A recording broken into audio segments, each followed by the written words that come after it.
Welcome, Zion friends and family, to another Tell Your Story Tuesday. Today we have another special guest, Pastor Joy Oguntaman.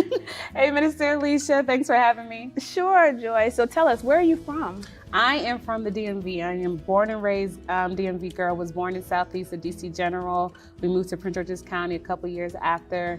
The only time I've been outside the DMV is when I went to school in Indiana and Missouri, but this is home for me. Shouts out Midwest. Yes. Midwest. We have a running joke here at Zion, as you know. How long did you hang out with Zion before you actually joined? I think I hung out, courted, dated Zion before I made it official about 7 years. I was serving already, praise and worship team and everything, and was told, hey, go ahead and do it, and I did it. Awesome. So we want to hear your story today, Pastor Joy. I know that in church and in a lot of Christian circles, the word joy is huge and we hear it all the time, but that's your name. Does it have any particular or special meaning or symbolism to you? Yes, so I am Nigerian American, born here. My parents were born in Nigeria, and for Nigerians, especially Christian Yorubas, names is a huge deal. It's very intentional. Oftentimes it's a prayer, some kind of Thanksgiving. And for my parents in particular, when they named me Joy, they weren't just thinking about excitement and cheerful and the word joy. It's actually an acronym. Jesus, others, you. And their prayer was that my life would exude joy because I am serving Jesus first, putting others before myself, and I am not self-centered. I'm thinking about other people. Jesus called all of us to serve, and in fact, he told us to pray that God would send more laborers into the vineyard. But sometimes service can get really heavy. Have you ever had some challenges in serving, even though you love serving so much? Oh yes, I think for me early on, I didn't realize it till probably about college or so. My problem with serving was that I had the wrong motive. So instead of serving Jesus, I was really serving others. For me, I was serving because I wanted to be accepted. I wanted to be liked. I wanted to be wanted. I didn't want to ruffle feathers. So I'm saying yes to everything because it's like, oh, be the good serving Christian girl. Like that's what you're supposed to do. Yeah.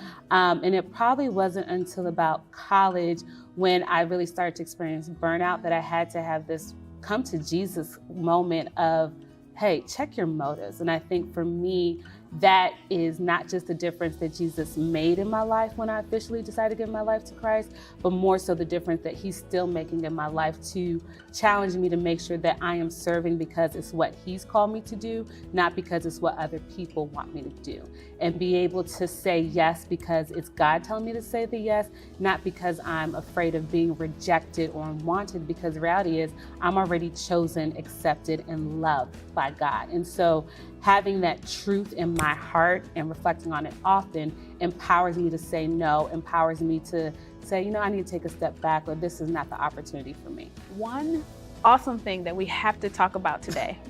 You are, for a lot of us here at Zion, one of the first female pastors at Zion Church. And for a lot of us, that's really huge. What's the impact that you are looking to have in that role? I think for other women especially, I want them to see that you are part of the gospel story, that no matter what your background is, no matter what ability you think you have or you don't have, that throughout the Bible, we have seen women being used by God to do amazing and incredible things. Yes. And so I want other women to know that God can use you, even if you don't have a title. Like, I was serving and felt very comfortable where I was in serving at Zion without a title. And I want other women to feel the same way, where it's like, you serve because God has called you to, and you know that you are equipped and qualified to be a part of the gospel story. Before we go, I have to say thank you. And I've never told you this story before, but when I was called to preach my first pulpit sermon here at Zion, one of the pastors told me, go talk to Joy and get some feedback, get some support. I didn't know at that time that you were in the process of becoming a pastor. I just thought you were a sweet soul that was willing to help me.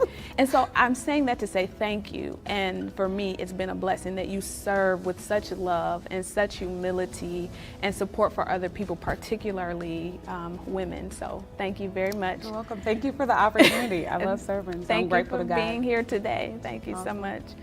Thanks, Zion family. We'll check you next time. Bye.